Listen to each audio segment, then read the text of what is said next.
پروردگار کے لاکھ لاکھ مرتبہ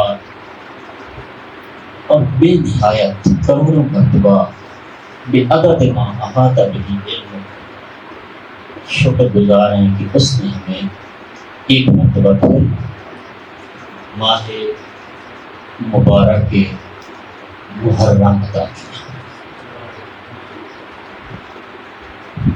پورا مہینہ محرم کا اور خصوصاً یہ 10 دن ہمیں ایک نیا انسان بنانے کے لیے منطلق کرنے کے لیے بہت زیادہ اہم. میں نے کہا 10 دن نہ، اس ماہ کی خصوصیت یہ ہے 10 دن تو بہت زیادہ ہے، بہت زیادہ عرصہ ہے. اور کو کتنی دیر لگی تھی قہر جہنم سے جنت میں جانے کی؟ کتنی دیر لگی تھی؟ کتنی دیر لگتی ہے محرم میں ایک جہنمی کو اپنے آپ کو جنتی بنانے کی؟ کھینچ کر جنت دکھا دی فاطمہ کے لال. کتنی دیر لگتی ہے ایک مومن کو؟ لہذا بہت بافضیلت ہے. انسان کو اس مقام تک پہنچانے کے لیے کہ جس مقام پر پہنچنے کے لیے یہ خلق ہوا ہے، یہ مہینہ بہت زیادہ اثر رکھتا ہے، اس کا بہت زیادہ اثر ہے. قبل ازاں شور بھی اس کے آداب تھے، اب بھی اس کے آداب ہیں. محرم الحرام سے پہلے بھی اس کے، یعنی جب 61 ہجری کا محرم آیا کہ شہادت امام حسین، اس سے پہلے یہ محرم کی آداب تھے، اس کے بعد بھی اس کی آداب، جن میں سے شاید ایک دو میں آپ کی خدمت میں عرض کروں. خصوصاً یہ محرم اور یہ مہینہ مخصوص ہے سید الشہداء کے ساتھ. اس مہینے کے ابتدائی ایام میں مومن کی پہچان یہ ہوتی ہے کہ جب اہل بیت پہ مصیبت آتی ہے تو ان کے غم میں مغموم ہو جاتا ہے، اور جب ان کے خوشی کے ایام ہو ان کے خوش ہو جاتا ہے. اگر ان کی خوشی میں خوش ہو جائے اور ان کے غم میں مغموم ہو جائے تو مومن ہے، ورنہ یہ شخص اپنے آپ کو مومن کہلوانے کا حقدار نہیں. لہذا کتنا مناسب ہے، کتنا اچھا ہے کہ پورا سال ہمارے گھر کا دروازہ ایک خاص کیفیت اور حالت میں تھا، ایام محرم میں اس کی حالت بدل جائے. ہمارے بزرگ علماء اور اساتذہ فرمایا کرتے تھے جیسے ہی محرم آئے کوشش کریں اپنے گھر کے دروازے پہ کوئی کالا علم یا سیاہ کپڑا لگائیں تاکہ لوگوں کو معلوم رہے ادھر ابھی کچھ منفرد ہے، لوگوں کو معلوم رہے کہ نبی کے گھر میں عزا ہے، ان کے گھر میں بھی عزا ہے. رسول اللہ کے گھر میں عزا ہے، ان کے گھر میں بھی عزا ہے. بطول عذرا مغموم ہے، یہ بھی مغموم. لہذا کوئی ایسی علامت اپنے گھروں کے دروازوں پہ، اپنے گھروں کے اندر آپ لگائیں کہ جس سے بچوں کو یہ پیغام ملے یہ ایام منفرد ہے، یہ ایام خاص ہیں. یہ وہ ایام ہے کہ ہمارے گھر کے سربراہ ان ایام کو ایک بلند حیثیت اور بلند مقام دیتے ہیں، اور یہ آپ کی عملی تبلیغ ہے. ایک لفظی تبلیغ ہوتی ہے، ایک عملی تبلیغ ہوتی ہے. لفظی تبلیغ یہی ہے جو زبان سے کی جاتی ہے. عملی تبلیغ یہ ہے کہ جیسے ہی معصوم کی شہادت کے ایام آئے، آپ کو یاد ہوگا بزرگ تشریف فرمائیں کہ محرم کے ایام میں ہم اپنے گھر میں ہماری چار پانی کو الٹا کر دیا کرتے تھے. خدا جانتا ہے کہ ہم جب بچے ہوتے تھے اور یہ منظر دیکھتے تھے تو وہاں پہ چار پائی الٹی کرتے ہوئے کچھ مجلس نہیں سناتے تھے، صرف چار پائی الٹی کرتے تھے، لیکن اس کا ایسا ایک پیغام ہمارے دلوں میں اور دماغوں میں بیٹھتا تھا کہ آج تک اس کا اثر باقی ہے. لہذا گھر کے اندر بھی ایک انفرادیت اور منفرد جو سال بھر ہمارا گھر رہا ہے اس سے تھوڑا سا مختلف ہو جانا چاہیے۔ اس کے ساتھ ساتھ اس ماہ میں آپ جتنا صدقہ دے سکتے ہیں، جتنی خیرات کر سکتے ہیں کریں۔ خدا جانتا ہے کہ یہ راہ خدا میں دینا اور خصوصاً محرم کے ایام میں دینا، آج تک تشیع کو جس چیز نے بچایا ہوا ہے وہ یہی دستگاہ حسینی ہے جس نے ہمیں بچایا ہوا ہے۔ ورنہ آپ دیکھ لیں اس زمانے سے لے کر آج تک دنیا کی کون سی حکومت ہے کہ جس نے تشیع کو پنپنے میں، پھلنے پھولنے میں اور پھیلنے میں مدد کی۔ ہر زمانے کی حکومت ہمارے خلاف رہی ہے، لیکن اس کے باوجود بھی تشیع کو کسی چیز نے باحثیت قوم بچایا ہے تو یہی ذکر حسین ہے، یہی مجلس حسین ہے، یہی راہ حسین میں اور مولا کے ایام میں خرچ کرنا ہے، یہی نظر نیاز دینا ہے، یہی غم حسین میں بیٹھ کر گریہ کرنا ہے اور ماتم کرنا ہے۔ یہی وہ چیزیں ہیں جنہوں نے ہمیں آج تک بچایا ہوا ہے۔ لہذا ان ایام میں یاد رکھیں خدا جانتا ہے، مولا جانتے ہیں آپ کا یہ دیا، بے شک آپ کو ابلیس کہے کہ آپ کیا کر رہے ہیں، گھر میں ضرورت ہے، فلاں ہے، یہ ہے، وہ ہے، کہتا رہے۔ ہم نے حسین علیہ السلام سے محبت اور عشق کا وعدہ کیا کہ مولا انی سلم لمن صارمکم وحرب لمن حاربکم وعدو لمن عاداکم ومحب لمن احبکم۔ مولا نہ فقط آپ سے بلکہ جو آپ سے محبت کرتا ہے اس سے بھی ہماری صلح ہے، جس کی آپ سے صلح ہے اس سے ہماری صلح ہے، جس کی آپ سے دشمنی ہے اس سے ہماری دشمنی ہے، جو آپ سے محبت کرتا ہے اس سے ہم محبت کرتے ہیں، جو آپ سے بغض رکھتا ہے اس سے ہم بھی بغض رکھتے ہیں۔ ہماری محبت اور دوستی اور دشمنی کا پیمانہ یا ابا عبداللہ آپ ہیں کہ ہمارا جینا مرنا آپ کے ساتھ ہے، ہمارا جو کچھ بھی ہے وہ آپ ہے۔ لہذا ان ایام کا ایک خاص مقام ہے، مرتبہ ہے، اور میں متعدد مرتبہ اپنی گزارشات میں مجالس میں عرض کر چکا ہوں کہ یہ پروردگار عالم کی اپنی مرضی ہے۔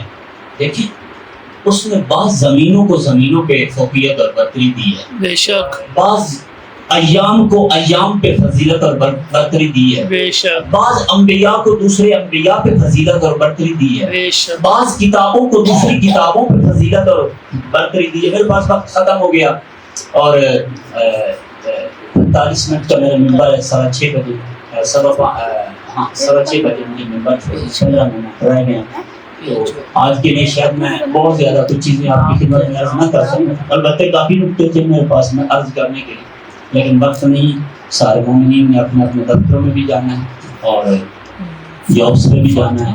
میں نہیں چاہتا کہ میری وجہ سے کوئی تاخیر اور لیٹ ہو جائے۔ محمد و آل محمد بلندار صلوات محمد والے دیکھ لیں ہمارے گھر بھی ایک کمرہ ہے، کعبہ بھی ایک کمرہ ہے، کعبہ کا مقام پوجا ہمارے کمرے کا مقام، ہمارے گھر کے کمرے کا مقام۔ عام کتابیں آپ کی لائبریری میں پڑھی ہیں، یہ بھی کتابیں ہیں، قرآن بھی ایک کتاب ہے۔ عام کتابوں کا مقام پوجا، قرآن کا مقام پوجا۔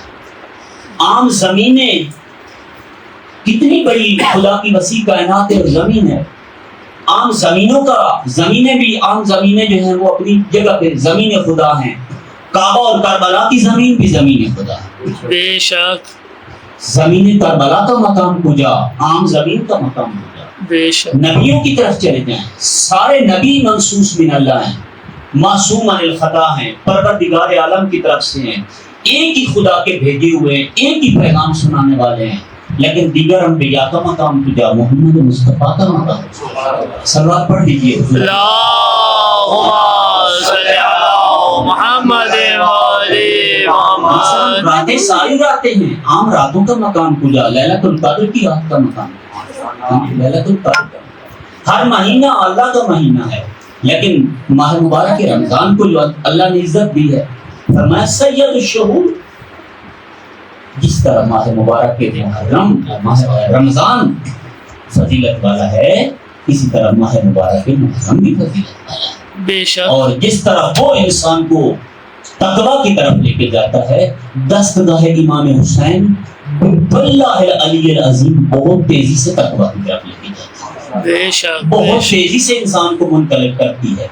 کہ جیسے میں نے عرض کیا کہ حور کو کتنی دیر لگی تھی قہر جہنم سے اپنے آپ کو جنتی بنانے کے لیے، کتنی دیر لگی تھی؟ حسین اتنا جلدی آپ کو فرمایا کہ ان الحسین مصباح الہدی و سفینۃ النجات۔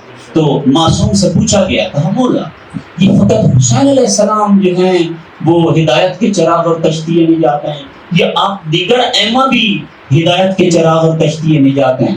فرمایا کہ ہم سارے ہدایت کے چراغ اور کشتی نجات ہیں۔ فرمایا کہ پھر حسین علیہ السلام کے لیے آپ کے نانا نے مخصوص کیوں فرمایا؟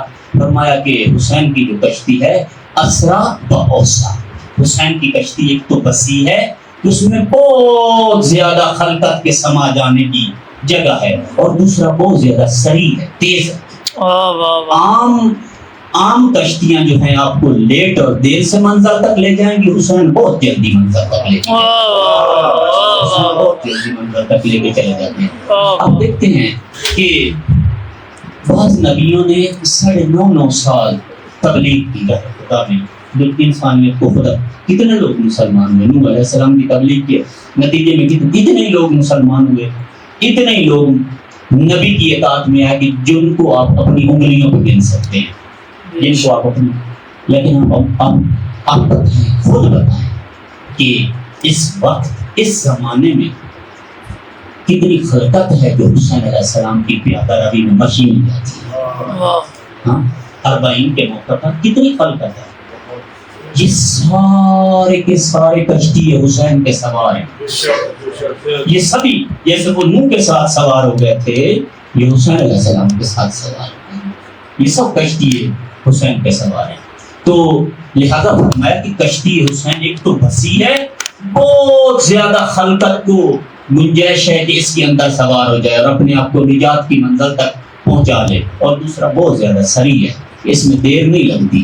ایک اشک آپ کی آنکھ سے جاری ہو گیا، معصوم فرماتے ہیں نا اب جہنم نہیں، اب جہنم نہیں۔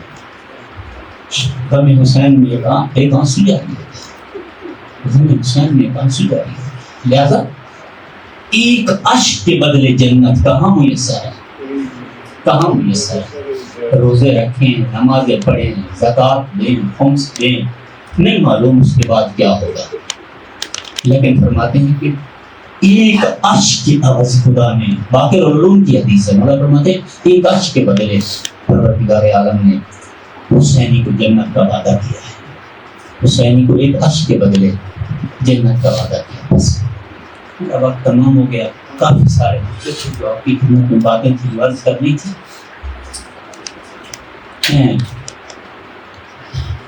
ابراہیم کی بارگاہ میں ہر جگہ کرتا ہوں، جب ابراہیم علیہ السلام نے کعبہ بنا لیا، خدا نے فرمایا کہ ابراہیم ان لوگوں کو کعبہ کی حج کی طرف دعوت۔ ابراہیم کی حج کی پروردگار میری آواز کہاں تک جائے گی، میری آواز کہاں تک جائے گی؟ فرمایا ابراہیم علیک الاذان و علی الابلاغ، آپ کے اوپر آواز بلند کرنا ہے، میرا کام ہے کہ آپ کی آواز کو لوگوں تک پہنچانا۔ روایت بتاتی ہے جب جناب ابراہیم نے لوگوں کو کعبہ کی طرف حج کی طرف دعوت دی، ابراہیم کو فقط اس زمانے کے حاضرین نے جواب نہیں دیا، اسلام اپنے والد کے صلب میں تھے اور ماؤں کے اہموں میں تھے، انہوں نے بھی جناب ابراہیم کی آواز پہ لگائی۔ ابراہیم نے کعبہ کے حج کے لیے کب بلایا تھا؟ آج کتنی صدیاں بیت گئی اس کے بعد، کتنی خلقت ہے جو ابھی بھی حج ہو جاتی ہے۔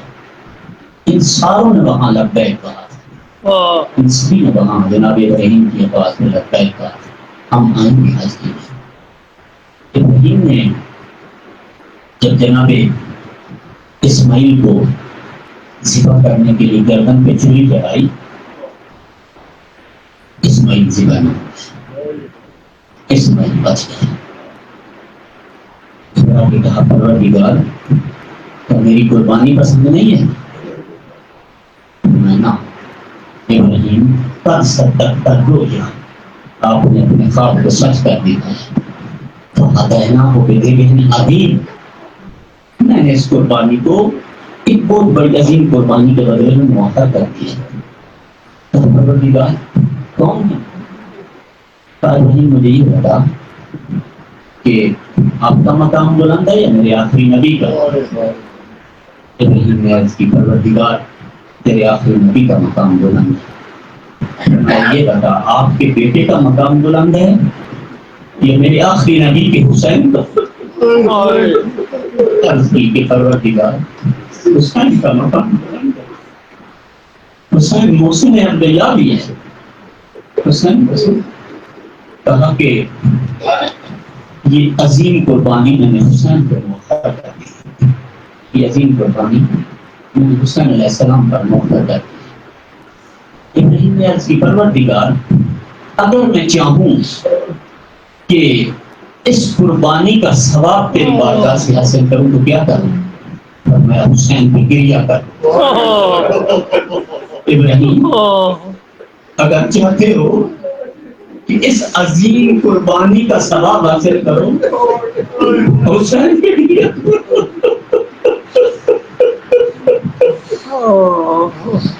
انبیاء روئے ہیں حسین کو، انبیاء روئے ہیں حسین کو۔ حسین علیہ السلام کو تیار کرنے میں 14 معصومین 13 معصوموں کا پورا حصہ ہے۔ پیغمبر نے حسین کو کربلا کے لیے تیار کیا ہے، حسین سے پہلے تھے انہوں نے تیاری کروائی ہے، جو حسین کے بعد ہیں انہوں نے سب نے حسین علیہ السلام کے ذکر کو بچایا ہے۔ 13 کے 13 معصوم داخل ہیں حسین کی قربانی میں۔ روایت بتاتی ہے حسین نانا کے سینے پہ سو رہے ہیں تو کسی نے آ کے کہا کہ بچے پیغمبر کے سینے سے اٹھو، سائڈ پہ سو جاؤ۔ پیغمبر نے فرمایا نا، یہی حسین ہے جو مجھ سے ہے اور میں حسین سے ہوں۔ آج یہ حسین میرا نواسا ہے، میری بیٹی سے ہے، لیکن قیامت تک میرا دین اس حسین کے صدقے میں باقی رہے گا۔ سبھی نے حسین علیہ السلام کو تیار کیا، جناب زہرا نے حسین کو تیار کیا، یہاں تک کہ روایت بتاتی ہے کہ جب امام مجتبیٰ کی شہادت ہونے لگی، حسین علیہ السلام آئے اور بھائی کو دیکھ کر زار رونے لگے۔ ایک دفعہ مولا کی نظر پڑی، امام مجتبیٰ کی نظر پڑی، کہا حسین میرے بھائی آپ مجھ پہ رو رہے ہیں، آپ مجھ پہ رو رہے ہیں۔ لا یوم کا یا ابا عبداللہ، اے ابا عبداللہ آپ کو اتنے بڑے مظلوم ہیں کہ عالم آپ پر گریہ کرے گا، آپ مجھ پر رو رہے ہیں۔ عزاداران حسین سبھی نے حسین علیہ السلام کو، حسین علیہ السلام کی کربلا کو اور اس قربانی کو بچانے میں اور کمال تک پہنچانے میں اپنا حصہ ملایا ہے۔ بس میرا ختم ہو گیا بیان کہ امام حسین علیہ السلام کا قافلہ جب تیار ہو کر رخصت ہونے کو قریب آیا تو امام علیہ السلام مدینہ سارے لوگوں کو بتا چکے تھے کہ یزید ابن معاویہ بس اقتدار آ گیا ہے، اور جب یزید جیسا شخص مسلمانوں کا حکمران بن جائے اس وقت اسلام کا فاتحہ پڑھتے ہیں۔ جب یزید جیسا شخص، مولا نے فرمایا کہ میرے جیسا اس جیسے کی بیعت نہیں کر سکتا، لہذا جو کوئی میرے ساتھ آنا چاہتا ہے میرے ساتھ آنا۔ میں نانا کا شہر چھوڑ کر میں نانا کا روایت بتاتی ہے کہ نانا کے مزار پر گیا، قرآن پڑھا، مزار کو سینے سے لگایا، کافی دیر تک گریہ کرتے رہے، کہتے رہے نانا میں حسین ہوں، آپ کی فاطمہ کا بیٹا نانا میں وہی حسین ہوں جو مہر نبوت کا صدقہ نانا جان یاد ہے ایک دفعہ آپ خطبہ دے رہے تھے اور میں چھوٹا تھا، جب مجمع سے گزرنے لگا تو میرا پاؤں پھسلا، میں گر گیا، نانا آپ سے منبر چھوٹ گیا، آپ آئے مجھے اٹھایا سینے سے لگایا منبر پہ لے گئے، لوگوں کو دکھا کر فرمایا لوگوں حسین اور منی وانا من الحسین احب اللہ من احب حسین، کہ لوگوں حسین مجھ سے ہے میں حسین سے ہوں، اللہ اس سے محبت کرتا ہے جو حسین سے محبت کرے۔ نانا میں وہی حسین ہوں، نانا میں آپ کا حسین ہوں، آپ کے سینے پہ سونے والا حسین ہوں۔ نانا نانا اب آپ کی امت مجھے آپ کے شہر میں رہنے نہیں دیتی، نانا نانا شہر میرے مولا نے کہا نانا اپنے پاس مجھے قبر کی جگہ دے دیجئے، مجھے اپنے پاس رہنے دیجئے، نانا میں آپ سے بہت محبت کرتا ہوں۔ عزاداران حسین روایت بتاتی ہے، ابھی میں مکتب کی کتاب میں دیکھ رہا تھا، روایت بتاتی ہے ایک مرتبہ حسین علیہ السلام پر ایک نیند کی کیفیت طاری ہوئی۔ حسین نے عالم خواب میں دیکھا کہ نانا مصطفیٰ ہے، فرما رہے ہیں حسین حسین کربلا میں جانا آپ کے لیے ضروری ہے، لکھ دیا گیا ہے، حسین کربلا میں آپ کی قربانی لکھ دی گئی ہے، بیٹا وہ مقام والا کربلا میں گئے بغیر میسر نہیں ہے، بس میرے حسین جاؤ کربلا میں جاؤ، جاؤ کربلا میں جاؤ بس۔ عزاداران حسین، حسین علیہ السلام نے جب تیاری کی تو مخدرات عصمت کو، بیویوں کو، بچوں کو لے کر جب روانہ ہونے لگے، کسی نے کہا حسین آپ خود جانا چاہتے ہیں تو چلے جائیں، ان بیویوں کو نہ لے کے جائیں۔ اور وہ شہریار کہتے ہیں کہ بردن اہل حرم دستور بود و سر غیر، ورنہ ان بھی حرمتی یا کہ روادارت حسین، کہ بیویوں کو لے کے جانا یہ اللہ کا حکم تھا اور خدا کی خواہش تھی، ورنہ عام آدمی اپنی بیویوں کو غیروں کے اور نامحرموں کے مجمع میں نہیں لے جاتا، حسین کیسے زینب کبریٰ کو نامحرموں کے مجمع میں لے کر جاتے۔ بس عزاداران حسین جب یہ قافلہ روانہ ہونے لگا، کچھ بیویاں آئیں، ایک مرتبہ ام البنین آئی، آ کے کہا میرے حسین کدھر جا رہے ہو؟ کہا ماں ایک سفر درپیش ہے۔ کہا ہاں حسین مجھے معلوم ہے جہاں جا رہے ہیں۔ حسین جب کربلا کے میدان میں ماں زہرا سے ملاقات ہو،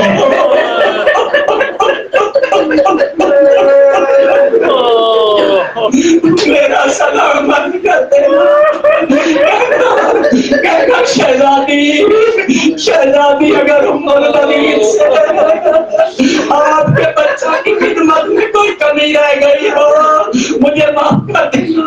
کہا حسین ماں کو میرا سلام کہنا۔ اس کے بعد بی بی ام البنین نے اپنے چاروں بیٹوں کو بلایا، عباس ادھر آؤ، اپنے بھائیوں کو لے کر آؤ، علیحدہ لے کر گئی ہے بی بی اپنے بچوں کو۔ کہا عباس حسین کے ساتھ جا رہے ہو، اگر حسین واپس آئے تو واپس آنا، ورنہ واپس نہ آنا، میں نے تمہیں اسی دن کے لیے پالا تھا، میں نے تمہیں حسین کی قربانی کے لیے تیار کیا تھا۔ وَسَيَعْلَمُ الَّذِينَ ظَلَمُوا أَيَّ مُنقَلِبٍ يَنقَلِبُونَ۔ ماتم حسین